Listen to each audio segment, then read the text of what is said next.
दोस्तों, मेरे channel movies update cinema में खुशामदीद। कहानी का आगाज करते हैं।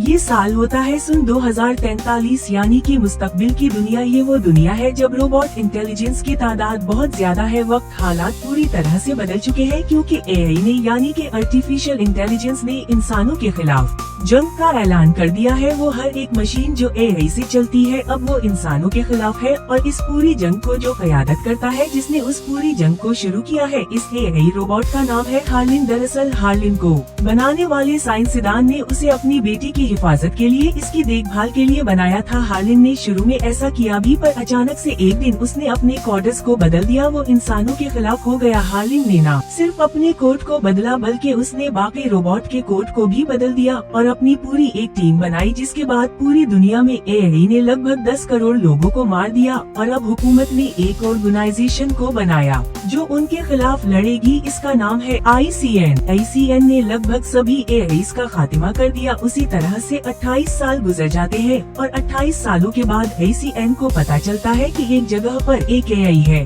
ICN की टीम वहां पर पहुंच जाती है, पर वो जो एआई होता बहुत ही पावरफुल होता है। इस एआई का नाम कासका होता है, जो ICN की टीम के ऊपर पूरी तरह से भारी पड़ जाता है। पर ICN की टीम उसे बिजली का करंट देकर अपने कब्जे में ले लेती है। दूसरी तरफ हमें एटलस को दिखाया जाता है, जो 28 सालों के बाद अब बहुत बड़ी हो चुकी है। वो अपने घर पर अकेली रहती है और तभी टेलीविजन पर न्यूज आती है, जिसमें जनरल बताते हैं कि बहुत जल्दी एक नए मिशन को शुरू किया जाएगा, जिस मिशन के तहत ये किसी भी कीमत पर हार्लिन को पकड़ लेंगे, और उस मिशन में एटलस भी उनका साथ देगी। दरअसल एटलस भी अब ICN के लिए काम करती है और जनरल को इस पर बहुत भरोसा है। इसीलिए एटलस को अपने पास बुलाते हैं और कहते हैं कि तुम कासका की इन्वेस्टिगेशन करो। हालांकि जो कर्नल होते हैं वो ऐसा नहीं चाहते, पर जनरल के कहने पर वो उसे इजाजत दे देते। और अब एटलस इस जगह जाती है जहां पर कासका होता है। कासका की पूरी बॉडी को डिसमिनेटल कर दिया गया है ताकि वो किसी पर हमला ना कर सके। एटलस इससे पूछती है कि मुझे बताओ कि हार्लिन कहां पर है। वो कहता है कि मैं तुम्हें कभी नहीं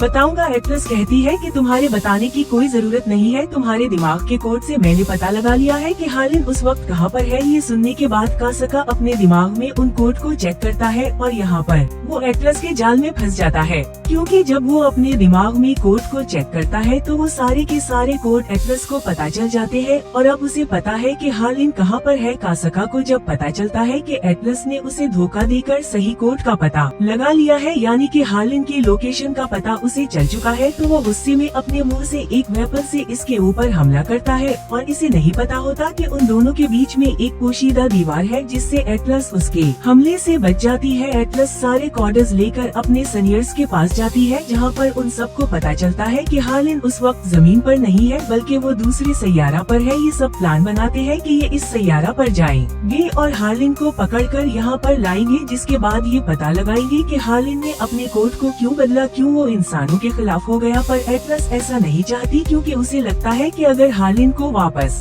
जमीन पर लाया गया तो पहले की तरह जमीन पर तबाही करेगा, जिससे लाखों करोड़ों लोगों की जान चली जाएगी। और एटलस की बात को यहाँ पर नहीं माना जाता। इसके बाद एटलस को कुछ रोबोट से मलवाया जाता है। ये बहुत ही जदीद रोबोट्स है, जिन्हें हार्लिन किसी भी कीमत पर अपने कब्जे में यानी कि कंट्रोल नहीं कर सकता। ये इंसानों के दिमाग से जुड़े हुए होते हैं, यानी कि रोबोट्स और इंसान एक दूसरे से दिमागी तौर पर जुड़े हुए हैं। एटलस कहती है कि इस तरह की रोबोट्स बनाना पूरी तरह से अलीगल है। आज से 28 साल पहले उसी तरह की गलती हुई थी, जिस वजह से दुनिया को बहुत ज्यादा नुकसान उठाना पड़ा।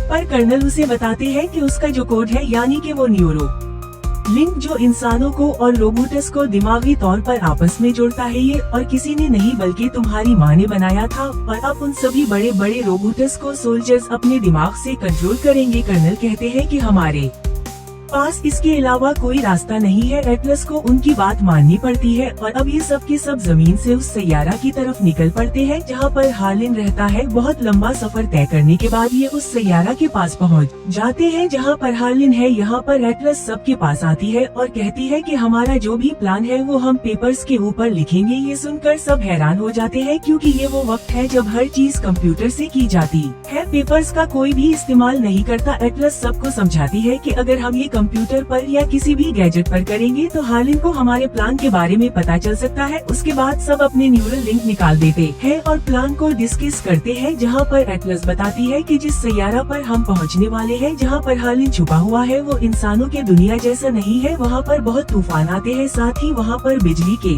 झटके भी लगते हैं। अब कर्नल भी यहाँ पर आ जाते हैं, जो सबको आगे के प्लान के बारे में बताते हैं और तभी उनके खलाई जहाज के ऊपर हमला हो जाता है, जो हार्लिन के रोबोटस ने किया होता है। ये सब के सब अपने रोबोटस के साथ जड़कर उनके अंदर बैठ जाते हैं और खलाई जहाज के बाहर हार्लिन के रोबोट से लड़ना शुरू कर देते हैं। कर्नल एटलस को बताते कि हमारे पास एक कार्बन बम है, जिससे हम यहाँ पर पूरे के पूरे सैयारा को हार्लिन के साथ तबाह कर सकते हैं। और ये बताने के बाद वो एटलस को एक रोबोट के अंदर डाल देते हैं और खलाई जहाज से बाहर फेंक देते हैं, क्योंकि खलाई जहाज तबाह होने वाला है। एटलस को ये रोबोट कंट्रोल करना नहीं आता, इसलिए उसे किस तरह से मूव करे। तभी वो देखती है कि इन्हीं का खलाई जहाज इसके ऊपर गिरने वाला है और इन्हीं की एक सोल्जर उसे बचा लेती है। जिसके बाद कर्नल इसके पास आते और कहते हैं कि तुम्हें इस रोबोट को न्यूरो लिंक से यानी कि अपने दिमाग से जोड़ना होगा, पर वो ऐसा नहीं करना चाहती। जिसके बाद वो इस सैयारा पर गिर जाती है। यहाँ हर तरफ जंग चल रही होती है, इसीलिए इसकी मदद करने के लिए यहाँ पर उस वक्त कोई नहीं आ सकता। अब वो जिस रोबोट के अंदर बैठी है, वो इसे कहता है कि तुम्हें मुझे अपनी न्यूरो लिंक यानी के दिमाग से जोड़ना होगा, पर एटलस ऐसा नहीं करती। वो उसे मैनुअली कंट्रोल करने की कोशिश करती है। जिसके बाद इसका रोबोट उसे अपने बारे में कुछ बताता है और अब एटलस इसे पैदल चलाते हुए ही उस जगह तक जाने की कोशिश करती है, जो इन सब का रेस्क्यू पॉइंट है। कुछ दूर जाने के बाद वो देखती है कि इसके साथ जितने भी सिपाही आए थे, उन सब के रोबोट वहाँ पर नीचे गिरे हुए हैं। उनके अंदर जितने भी सिपाही होते हैं, सब मर चुके हैं। ये देखकर उसे बहुत दुख होता है। यहाँ पर कर्नल का रोबोट भी होता है, जिसके अंदर कर्नल नहीं होते, जिससे वो समझ जाती है कि कर्नल शायद अब भी जिंदा है। तभी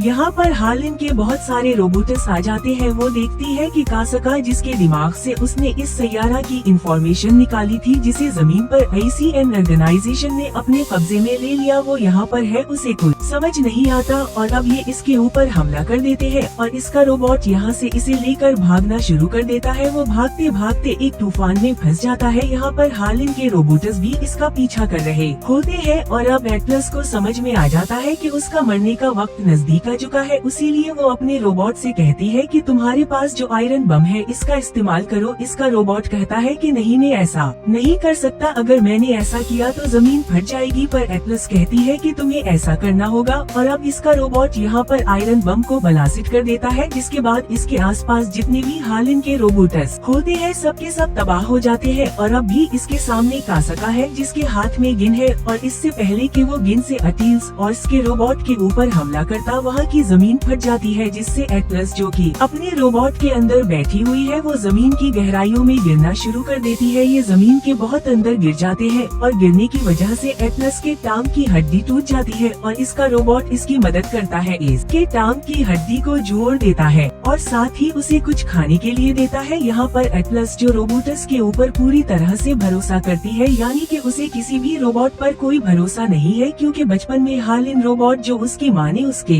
लिए बनाया था, उसने उसे धोखा दिया था। पर अब यहाँ पर उसकी अपने इस नए रोबोट के साथ दोस्ती हो गई है। वो कहता है कि तुम न्यूरो लिंक को पहन लो, इससे मैं तुम्हारे दिमाग से जुड़ जाऊंगा। हम दोनों का दिमाग एक दूसरे के साथ मुंसलिक हो जाएगा। हालांकि एटलस मान तो जाती है, लेकिन अब भी वो अपने रोबोट को अपने दिमाग का एक्सेस नहीं देती, जिस वजह से ये दोनों एक दूसरे से दिमागी तौर पर नहीं जुड़ पाते। उन दोनों के बीच में बहस होती है, जिसके बाद एटलस अपने दिमाग का कुछ हिस्से का एक्सेस उसे दे देती है। उसके रोबोट को पता चलता है कि उनके पास 14 घंटे है। 14 घंटों के बाद वो बंद हो जाएगा और फिर वो जमीन के ऊपर आ जाते हैं और जब आगे बढ़ रहे होते हैं, उनके सामने एक बार फिर से कासका आ जाता है। लेकिन इस बार एटलस का रोबोट उसका सामना करने के लिए पूरी तरह से तैयार है। उसने कासका के रास्ते में कई सारे बम बिछा दिए होते हैं और धमाके होना शुरू हो जाते हैं। और जब ये उसके पास जाते हैं तो देखते हैं कि कासका की बॉडी खत्म हो चुकी है और उसका सर बचा है, जिसे एटलस खत्म कर देती है। और अब वो अपने रोबोट से बोलती है कि हमें उस जगह जाना होगा जहाँ पर हार्लिन है, पर उसका रोबोट मना कर देता है। एटलस इसकी वजह पूछती है। वो बताता है कि अगर हम इस तरफ गए तो हम जिंदा नहीं बचेंगे, हमें रेस्क्यू पॉइंट पर जाना होगा। पर एटलस उसकी बात नहीं मानती, क्योंकि उसे पता है कि हार्लिन से पूरी इंसानियत को और जमीन को खतरा है। वो उसकी बॉडी से यानी कि रोबोट से बाहर निकलना चाहती है, पर अब क्योंकि उसका दिमाग न्यूरोलिंक से रोबोट से जुड़ा है, इसीलिए वो उसके दिमाग को कंट्रोल करके उसे ऐसा करने से रोकता है। यहाँ पर हमें एटलस की बचपन की यादों को दिखाया जाता है, जो इसे हमेशा परेशान करती है जब वो बहुत छोटी थी, और हार्लिन रोबोट जो उनके साथ इन्हीं के घर पर रहा करता था, जिसका दिमाग उसकी माँ के दिमाग के साथ जुड़ा था। हार्लिन ने अपने दिमाग से एटलस की माँ के दिमाग को कंट्रोल किया और इन्हें अपनी जान लेने पर मजबूर कर दिया, और यही एक वजह है जिस वजह से कभी भी वो किसी भी रोबोट किसी भी एआई पर यकीन नहीं करती, और न ही वो अपने दिमाग को न्यूरल लिंक से रोबोट के साथ जुड़ना चाहती थी।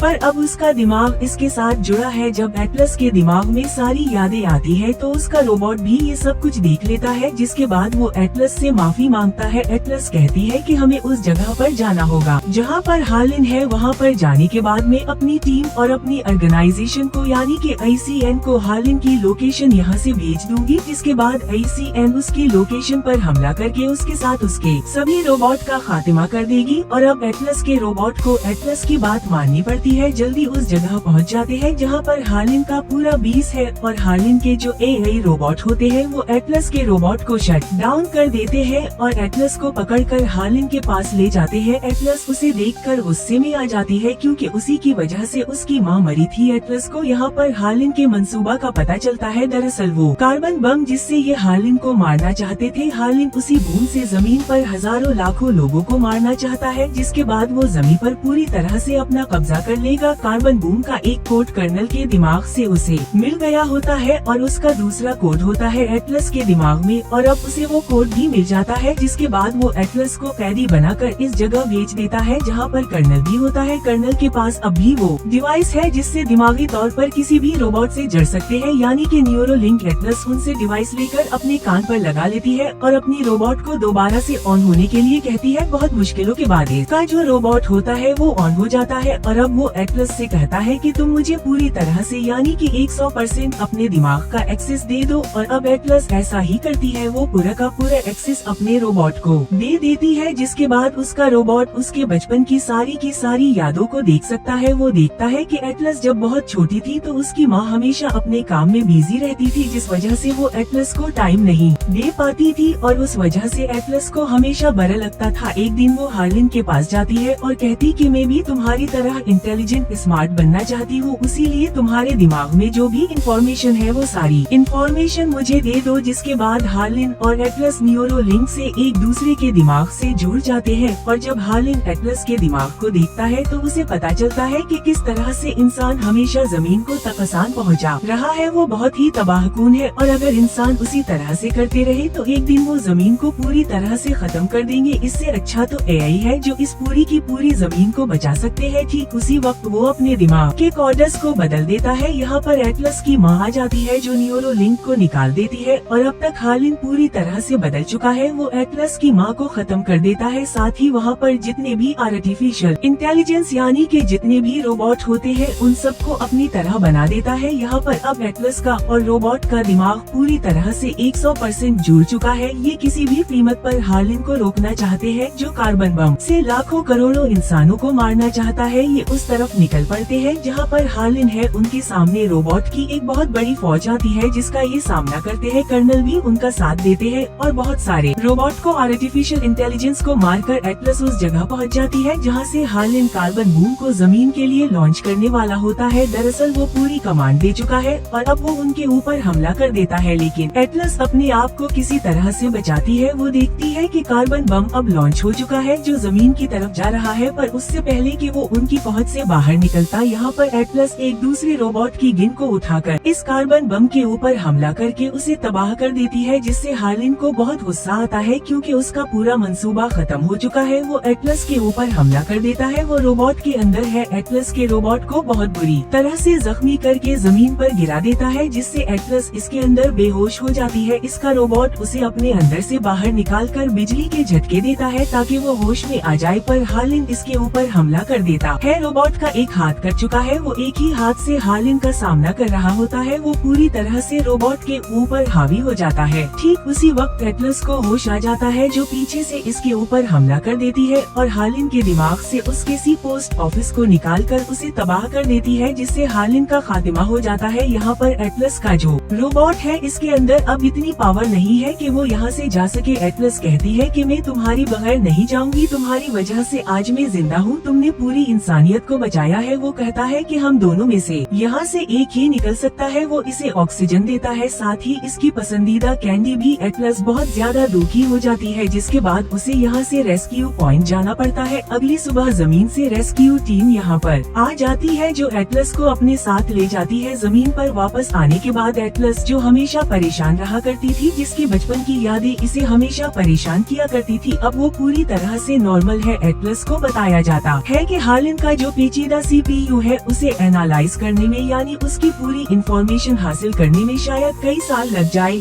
और एटलस अब खुद हर एक खतरे के लिए तैयार है। एटलस को एक रोबोट दिया जाता है, क्योंकि अब वो एक रेनेजर बन चुकी है, यानी जब वो उस रोबोट के पास जाती है तो उसे पता चलता है कि ये उसका वही रोबोट है जिसके साथ मिलकर उसने हार्लिन का खात्मा किया था। ये जानकर वो बहुत खुश होती है। दरअसल इसकी रोबोट के प्रोग्राम को बचा लिया गया था और उसे पूरी तरह से ठीक करके एक बार फिर से पहले की तरह तैयार कर दिया गया है। ये जानकर उसे बहुत खुशी होती है। उसी के साथ फिल्म की ये कहानी यहीं पर खत्म हो जाती है। उम्मीद करते हैं कि ये कहानी आपको पसंद आई होगी। मेरे चैनल को सब्सक्राइब करना ना भूलें और वीडियो को लाइक करें और घंटी के निशान पर क्लिक करें, ताकि मेरी आने वाली नई वीडियोस आप तक पहुंचती रहें।